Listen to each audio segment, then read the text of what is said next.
Good evening, and welcome. Tonight's story comes to us from Lyrium Dreams, also known as Jena Brown. The story is called My Friends and I Tried a Ritual We Found on Reddit. I think it worked. Also, Jena has a novel coming soon called Fetch, so please consider visiting her Reddit page and showing her some support.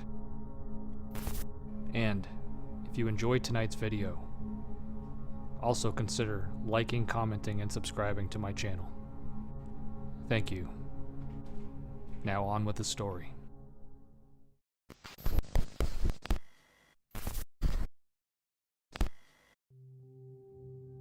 Did you ever have an imaginary friend? Chances are good that you did, even if you don't remember it. The statistics say about 65% of all kids do, and that it usually lasts for a couple of months. My mom claims that I had mine for almost 2 years. I think his name was Dale, or Dane. He was really good at marbles, the way I usually wished I was, and he knew all of the best hiding places when my brother and I played hide and seek.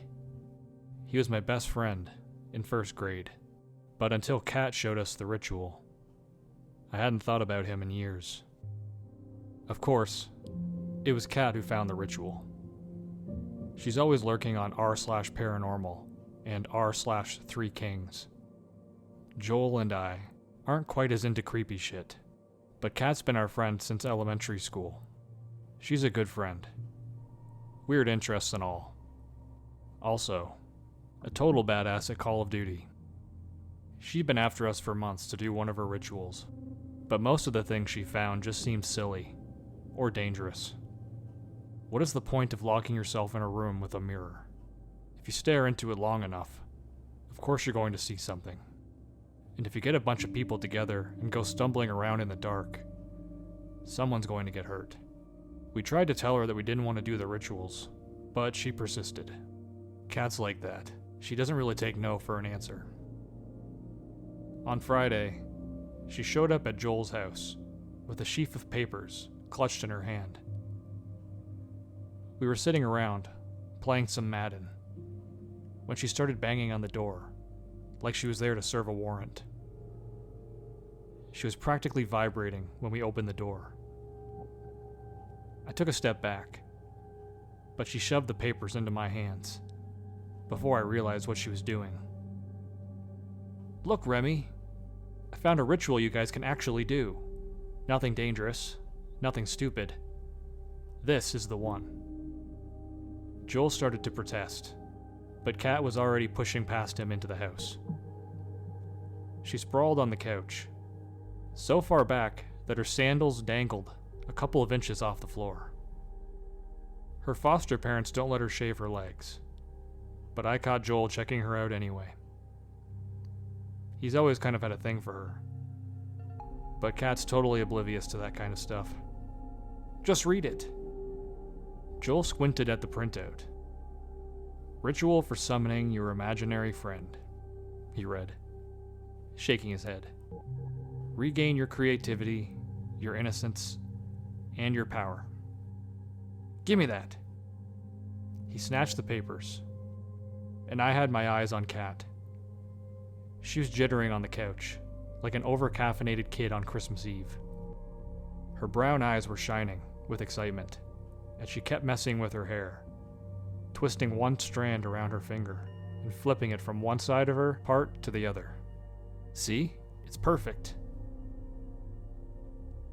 What is this ritual supposed to do exactly?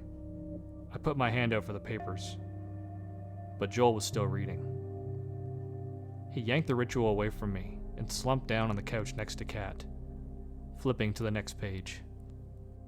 It says we have to finish the ritual 3 minutes to sunset, and if we do it correctly, our imaginary friends will appear. There's a whole list of stuff we need. His voice trailed off as he ran his finger down the list. Yeah? Kat prompted him. Bounce, bounce. Water, a watch, childhood photographs. I think I have most of this stuff. He frowned at something on the page. What's the salt for? I stared at him. You're actually considering this one? Why not?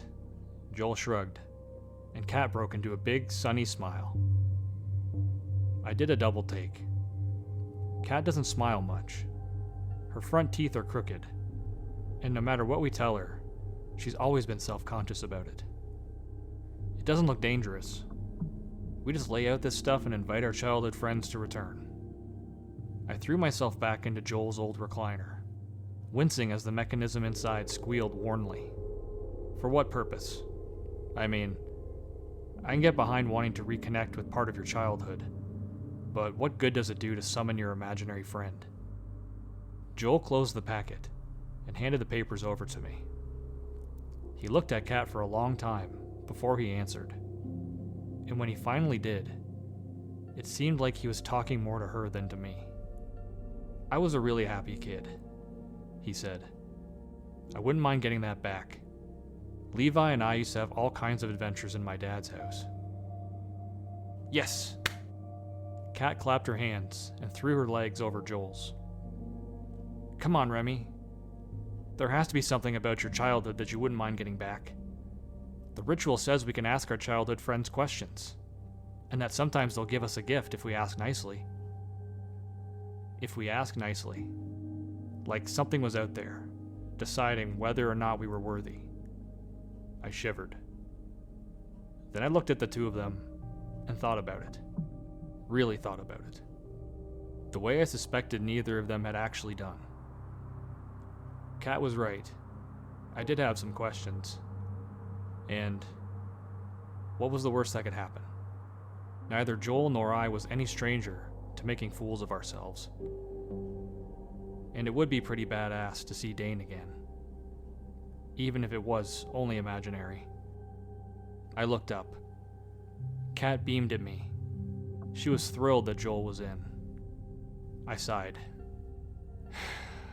Fine, what do we need to do? Setting up for the ritual was simple. We had to split up to get the childhood photographs. But everyone found one.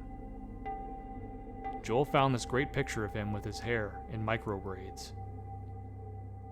When we finished laughing about it, he put it into the circle with Kat's third grade dance recital snapshot, and the picture of me in my youth soccer uniform. I hoped we weren't going to have to burn the pictures. I looked like an idiot in that uniform, but my mom would be big mad if the picture went up in flames. Focus, you guys. Kat's eyes were so wide and bright, I almost suspected she was on something. She'd told us to focus about a dozen times now. But Joel and I weren't taking it seriously. We should have.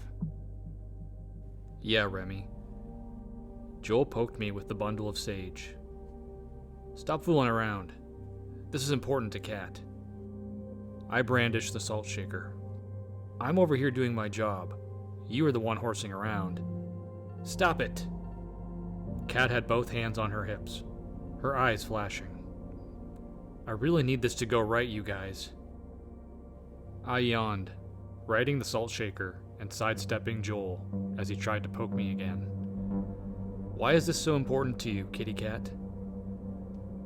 She rolled her eyes at the nickname, or maybe at my question. This is the first time you idiots have actually agreed to help me with one of these. And besides, I really want to see Friend again. He was the only one I had after my parents died. We both fell quiet at that. Kat doesn't talk about her childhood much. She moved to town the year we all turned 9, and we've all been best friends ever since. So much so, in fact, that we tend to forget she wasn't always with us. I could tell Joel wanted to make a snarky comment about Friend's name, but he kept his mouth shut. Who knew what old memories it might drag up? Kat lit the sage and offered it to me. Remy, you go first. Why me? I didn't reach for the sage. I wasn't ready to participate in this ridiculousness until one of the others went first, but Kat wasn't going to give me a choice. Kat smiled, inscrutable, and pointed to something in the printout. You're the oldest by 6 days, right? It has to be you. Fine. I took a breath and spoke the words, feeling ridiculous. Nothing happened. No flicker in the air, no shapes in the dim candlelight, just silence. I almost felt relieved. If something had happened, I would have had to face it. This way, I could still pretend the ritual was all bullshit. Then, with a wet hissing noise, the candle went out. Wind. Joel spoke quickly, striking a match. But there was no wind. The windows were closed. And for a second, I had the awful feeling something had just made a decision about me. The flame stood straight and bright once more, as Kat handed the smoking bundle of sage to Joel. The candlelight stretched as he spoke the ritual words. At first, I thought it was a trick of the light, but then I saw it. Thin, dark, barely there. A little boy, about 7 years old, with a shock of white hair and big pupilless blue eyes, not quite standing, not quite moving, just there, staring at Joel with something like recognition. Levi? Joel's voice cracked, and he didn't ask a question. He didn't wait. I dismiss you. The shadow flickered, and then it was gone. Joel let out a breath that was almost a sob. Why did you do that? Kat surged to her feet, knocking over the salt shaker. You didn't even ask him anything. He looked at you, Joel. She wasn't just mad. She was hurt. Like he'd thrown away something she'd been working on for years. Joel was still breathing hard when Kat snatched the sage from him. Her fingers gripping it so tightly, her knuckles went white. The moment she sat back down, the candle flames trembled, not flickering, not bending in the air, just shivering, like something unseen had pressed too close. A thick weight settled over the room, heavy and suffocating, like we were being buried in something invisible, like the air had been replaced with something denser, something that wanted to be inside our lungs. Joel and I exchanged a look, and I knew he was feeling it too. Kat didn't hesitate. She lifted her chin, her voice steady, the words spilling from her like she'd practiced them 100 times. Friend, beloved of Kat, I invite you back. The candlelight lurched sideways. The shadows stretched, pooling unnaturally beneath Kat's filthy sandals. I swallowed hard. The room tilted. Not physically, but suddenly, the floor didn't feel stable. The walls were too far away, stretching back into a darkness that hadn't been there before. Joel's hand shot out, gripping my arm. Friend, Kat repeated, and she smiled. A real, soft, relieved smile. Come back to me, beloved. Something slid into the circle. Not appeared. Slid. I don't know how to describe it. At first, it was just wrong air. A smear of space that shouldn't exist. And then, it was there. Not fully formed, but real enough that I could feel my stomach trying to fold in on itself, just from looking at it. It was too tall. Where Levi had been a shadow, flickering and vague, this thing was solid.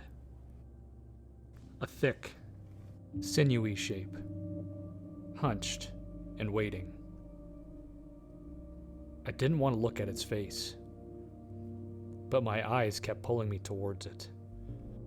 Like my own mind wanted to confirm the thing it refused to process. It was smiling. Too many teeth. In too many places. I sucked in a sharp breath. Joel made a noise in his throat.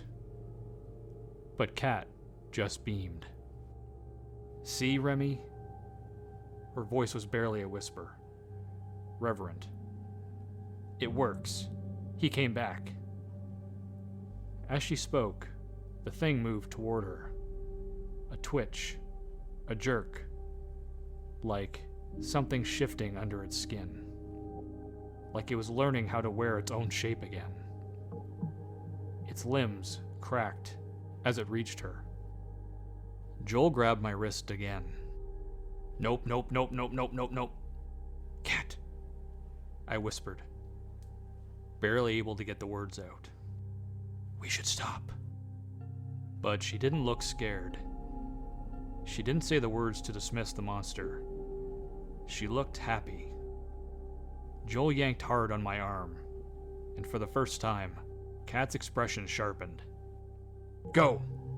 she snapped. The candles flared, and the shadow at her feet reached. "I'll finish the ritual alone." The word sent a spike of cold fear through my guts. The room didn't feel right anymore. It felt claimed. Joel and I bolted. I walked home alone. Joel didn't say anything when we reached the intersection near his house. He just turned and left, hands jammed deep in his hoodie pockets. I didn't blame him. The night felt too quiet. The streetlights buzzed overhead, and somewhere far off, a dog barked once before cutting off, like it had thought better of making noise. I wasn't sure I was breathing right. My chest felt tight. My stomach knotted. I didn't even want to look at the shadows pooling in the alleyways I passed. Didn't want to think about how they stretched wrong back at Kat's house. How they moved. Kat was still there. With it. Friend. I almost went back a dozen times, but I couldn't. Instead, I charged upstairs to my room, threw myself on my bed, and threw my arm over my eyes. I couldn't process what had happened to us. How did everything get so screwed up? My phone buzzed next to me on the bed, and I glanced at the screen. Joel, 11:42 p.m. Dude, don't answer Kat. If she texts you, don't answer. Something's wrong. She came over, acting weird. I don't think it's her. The phone buzzed in my hand as I read the last message. Another text. This time from Kat. Kat, 11:43 p.m. Joel's being so weird. Wouldn't even let me in. I'm coming to you instead. Be there soon. I stared at my phone, pulse hammering against my ribs. My fingers felt stiff, heavy. I wanted to believe Joel was overreacting. That Kat was just messing with us. That we were all just... Something shifted. A creak of wood. Under the bed. Remy, don't trust them. A voice. Small. Familiar. Too close. Like someone was curled beneath my bed. Their mouth an inch from my ear. I stopped breathing. The air in my lungs turned solid. Then, from the darkness below, something rolled out and bumped against my foot. A marble.